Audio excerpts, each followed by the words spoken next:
Bismillahirrahmanirrahim. Assalamualaikum warahmatullahi wabarakatuh. Kami dari kelompok 3 yang beranggoта Nadira Zahra Alifia, Naila Najwa Andira, Muhammad Hari Azhar, Nashwa Larissa, Muhammad Rafi Rizkullah, Nabila Nuril, Muhammad Jaki, dan Nugria akan mempresentasikan tentang kondisi sosial keberagaman masyarakat Arab sebelum Islam datang dan Perang Badar. Penjelasan tentang temanya akan dijelaskan oleh dua narasumber kita hari ini. Sebelum itu, saya bacakan biodatanya. Yang pertama ada Nashwa Larissa dan Heri. Untuk Nashwa, silahkan dijelaskan. Assalamualaikum warahmatullahi wabarakatuh. Saya sebagai perwakilan dari presenter kelompok 3 SKI akan menjelaskan tentang kondisi sosial masyarakat jahiliyah. Secara bahasa, jahiliyah artinya kebodohan. Namun, secara makna dari Al-Quran, jahiliyah artinya adalah sebagai penyebutan bagi siapa saja yang tidak mengetahui hakikat Tuhan atau tidak mau mengikuti apapun yang diperintahkan Allah. Jahiliyah adalah semua keyakinan dan perilaku menolak mengikuti petunjuk dan konsep Allah. Macam-macam kelompok jahiliyah. Yang pertama ada masyarakat pangan, nomaden atau berpindah-pindah. 2. Masyarakat pangan yang menetap. 3. Mereka yang meyakini adanya Tuhan, tetapi mereka tidak menafikan kelompok lain. Mereka hidup bersama dengan membentuk suatu kabilah yang dipimpin oleh seorang syekh. Gesekan yang terjadi antara suku sering menyebabkan terjadinya peperangan. Oleh karena itu, bayi laki-laki lebih diunggulkan dari wanita karena dapat berperang. Perempuan dianggap sebagai beban dan tidak mampu mempertahankan harga diri suku mereka. Pusat perdagangan. Sumber ekonomi utama yang menjadi sumber penghasilan bangsa Arab adalah dari perdagangan sebagaimana dalam surat Al-Quraisy. Berkaitan dengan hal itu, ada 3 alasan yang menjadikan Mekah sebagai pusat perdagangan, yaitu 1. Ka'bah adalah tempat suci yang membuat semua orang terkesan saat mengunjunginya. Kedua, terdapat sumber mata air, yaitu air Zam-Zam. Ketiga, Mekah adalah tempat yang memberi keamanan dan kenyamanan. Kultur yang berkembang pada masyarakat Arab umumnya adalah kultur klinik atau yang lebih dikenal dengan ilmu pengetahuan dan filsafatnya. Syair merupakan salah satu kekuatan tersendiri sebagai cara untuk mengekspresikan perasaan mereka. Karya sastra pra-Islam yang populer diantaranya Al-Mu'allaqat karya Abu Tamam dan Al-Ghani Al-Muqtaridat karya Ibnu Al-Syajari. Beberapa tempat yang mengadakan lomba syair ada Pasar Ukaz, Madinah, dan Zulmajaz. Dan untuk bab selanjutnya, Perang Badar akan dipresentasikan oleh Muhammad Rafi Rizkullah. Terima kasih. Perang Badar. Perang Badar terjadi pada 17 Ramadan tahun 2 Hijriah. Ini adalah peperangan pertama dalam sejarah umat Islam. Perang ini terjadi antara tentara kafir Quraisy, Mekah, dan kaum muslimin.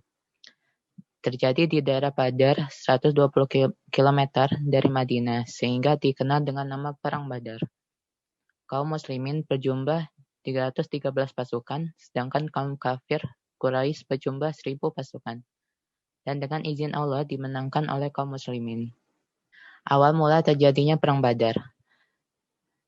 Nabi Muhammad SAW mendengar kedatangan rombongan kaum Quraisy dari Syam menuju Mekah, di bawah pimpinan Abu Sufyan bin Harb. Beliau teringat kejadian yang menimpa beliau dan para sahabatnya ketika masih di Mekah. Mereka terpaksa meninggalkan Mekah dan segala harta benda yang dimiliki akibat ulah kafir Quraisy Mekah.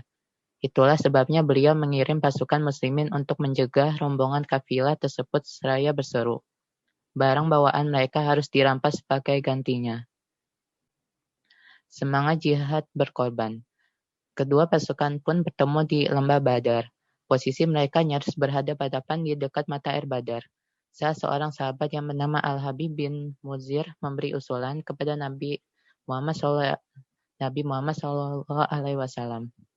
yaitu untuk mengajak pasukan ke tempat air yang dekat musuh, kemudian membuat kubur pertahanan di sana dan menggali sumur-sumur di belakangnya, membuat kubangan di sana dan diisi air sampai penuh. Dengan demikian pasukan muslimin akan berperang dengan persediaan air yang cukup. Nabi Muhammad SAW menyetujui usulan tersebut. Pasukan musyrikin Quraisy bergerak maju menuju lembah Badar. Mereka menang dalam jumlah dalam kondisi seperti itu. Rasulullah SAW mengangkat kedua tangannya seraya berdoa kepada Allah SWT. Ya Robbi, jika pasukan kecil ini sampai binasa, tidak akan lagi yang menyembahmu. Abu Bakar tidak tega melihat wajah sedih beliau dan berusaha menenangkannya. Allah SWT memberikan janjinya. Kedua pasukan pun segera bertemu di medan tempur. Peperangan dimulai dengan adanya adu tanding 1 lawan 1. 3 orang jagoan Quraisy maju, yaitu Utbah bin Rabi'ah, Syaibah bin Rabi'ah, dan Walid bin Utbah. Ketiganya disambut oleh Hamzah, Ubadah bin Al-Haris, dan Ali bin Abi Thalib dengan pedangnya yang bercabang yang diberi nama Zulfikar. Pertarungan berlangsung sengit dan jagoan muslimin berhasil memenangkan laga tersebut. Setelah perang tanding selesai, mulailah pertempuran antara kedua pasukan. Rasulullah sendiri yang langsung memberi komando kepada pasukan muslimin. Disinilah janji Allah SWT seperti yang diinginkan Rasulullah dan Abu Bakar benar-benar terjadi.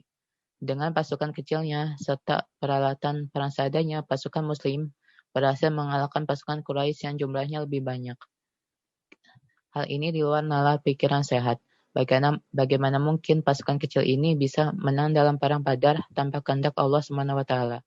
Inilah yang dinyatakan oleh Allah SWT dalam firman-Nya terdapat dalam surat-surat Quran Surat Al-Anfal ayat 9 dan Quran Surat Ali Imran ayat 123 sampai 126. Pada pertempuran ini, tokoh kafir Quraisy meninggal dunia, yaitu Abu Jahal, korban dari golongan pasukan Quraisy yang gugur. Pada peperangan tersebut, sekitar 70 orang dan sekitar 70 orang menjadi tawanan. Adapun dari pihak kaum muslimin, ada 14 orang yang gugur sebagai syuhada. Nabi Muhammad SAW dan para sahabatnya memperlakukan seluruh tawanan dengan baik, sebagaimana akhlak yang diajarkan dalam Islam. Selanjutnya, dipersilahkan kepada Natulen untuk menjelaskan ulang. Kepada Saudara Ria, dipersilahkan. Assalamualaikum warahmatullahi wabarakatuh. Terima kasih kepada Naila sebagai moderator yang telah mengizinkan saya berbicara. Di sini saya akan menjelaskan tentang inti dari apa yang kita presentasikan. Masyarakat Arab sebelum Islam umumnya masih berada dalam kebodohan atau jahiliyah. Namun secara makna Al-Quran, jahiliyah adalah sebagai bentuk penyebutan bagi siapa saja yang tidak mengetahui hakikat Tuhan atau tidak mau mengikuti apa yang diturunkan Allah. Baik dalam perdagangan, peradaban, ataupun kondisi sosial itu masih dalam pengaruh jahiliyah dan juga kepercayaan masih mempercayai yang bukan tauhid.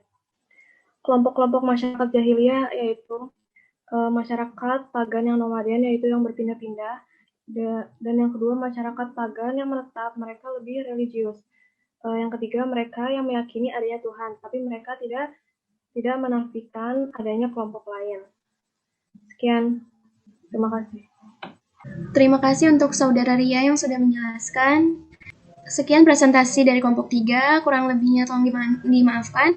Wassalamualaikum warahmatullahi wabarakatuh.